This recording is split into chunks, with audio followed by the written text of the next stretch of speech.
term in the Texas House of Representatives. She has been twice elected as a champion for free enterprise by the Texas Association of Business, their highest honor for an elected official. In 2009, she was presented with the Taxpayer Champion Award by Texans for fiscal responsibility. She is a member of the Powerful Appropriations Committee and serves as one of only seven members of the House that oversees the appropriation for public education. She is a powerful voice in public education, and most importantly, she is a friend of charter schools, evidenced by her appearance here today. Ladies and gentlemen, the Honorable Myra Crownover.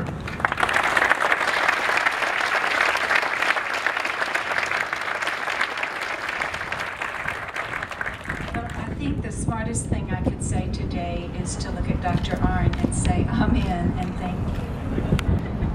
I could listen to him talk all day, couldn't you? I have had a long, interesting journey with education. I got my undergraduate degree from SMU in education, along with Laura Bush. We were there at the same time, and then I got my master's at A&M.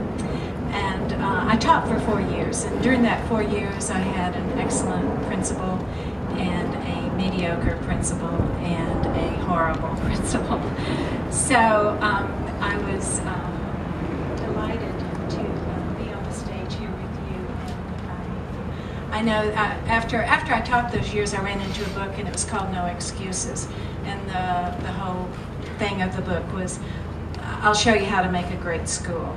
Start with a great principal. So my prayers are with you, and I know you have wonderful challenges and opportunities ahead of you. We know a great principal makes all the difference.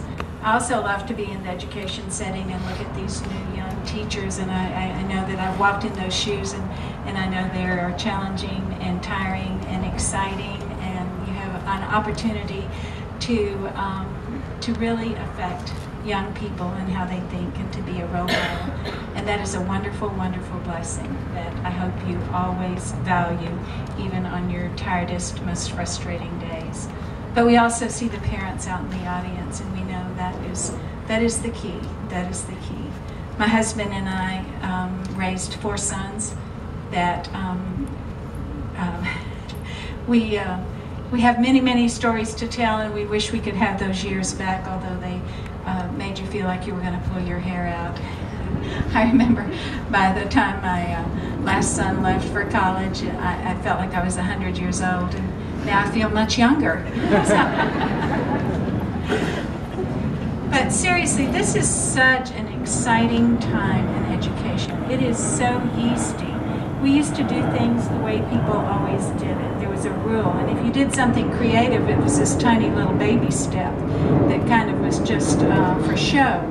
But all the rules are off now. I think it's time that we really look. It is absolutely critical to our country. We cannot be a first-rate country without a first-rate educational system. And we know that the parents are absolutely the first step and the most important step. And you put that stamp on your children that will matter to them the rest of their lives. But we also know that you need the support as life goes on. And the education system is so important there.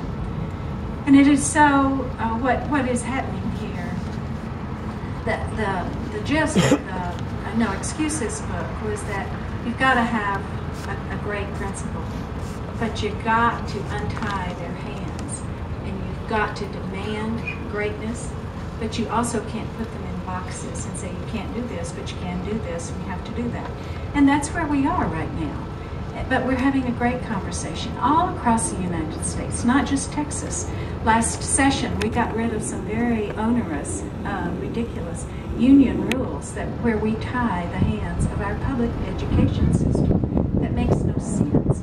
They have to be able to compete. And this is, you all are going to raise the bar and give the challenge there. So I know no speech can ever be too hot if people are standing or if it's hot. I will say to our guest that it could have been a lot worse, so we are grateful. Anybody from New York doesn't know what a hot day is really, really like. Anyway, I am delighted to be here today. I think you are leading the way. We are going to learn things that you are doing. You're asking questions.